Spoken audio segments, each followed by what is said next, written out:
അസ്സലാമു അലൈക്കും വറഹ്മത്തുള്ളാഹി വബറകാതുഹു. പ്രിയപ്പെട്ട സത്യവിശ്വാസികളെ, ലോകത്തുള്ള മുഴുവൻ മനുഷ്യരും തെറ്റ് ചെയ്യും എന്നുള്ളത് യാഥാർത്ഥ്യമാണ്. കുല്ലു ബനി ആദമ ഖത്താഊൻ, എല്ലാ ആദം സന്തതികളും തെറ്റ് ചെയ്യുന്നവരാണ്. വഖൈറുൽ ഖത്താഊന അത്തവ്വാബൂൻ, അതിൽ ഏറ്റവും ഉത്തമർ അത്തവ്വാബൂൻ, അള്ളാഹുവിലേക്ക് ഖേദിച്ചു മടങ്ങുന്നവരാണ്. പ്രിയപ്പെട്ടവരെ, നമ്മുടെ തൗബ അള്ളാഹു സ്വീകരിക്കണമെങ്കിൽ 3 ഷർത്തുക്കൾ പണ്ഡിതന്മാർ എണ്ണിയിട്ടുണ്ട്. ഒന്നാമതായി അയ്യഖ്ലഅ അലൽ മാസിയ, ആ തെറ്റിൽ നിന്നും പൂർണ്ണമായും വിട്ടു നിൽക്കണം. രണ്ടാമതായി അയ്യന്തമ അലാ ഫിഅലിഹ, ആ തെറ്റിൽ അതിയായ ഖേദമുണ്ടാകണം. മൂന്നാമതായി അയ്യഅ്സമ അല്ലാ യഊദു അബദൻ, ആ തെറ്റിലേക്ക് ഇനി ഒരിക്കലും മടങ്ങിപ്പോകില്ല എന്ന ദൃഢനിശ്ചയം ഉണ്ടാകണം.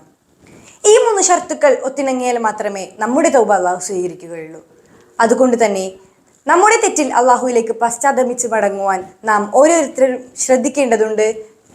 അതേ നാഥൻ നമ്മെ തൗഫീഖ് നൽകി അനുഗ്രഹിക്കുമാറാകട്ടെ. ആമീൻ.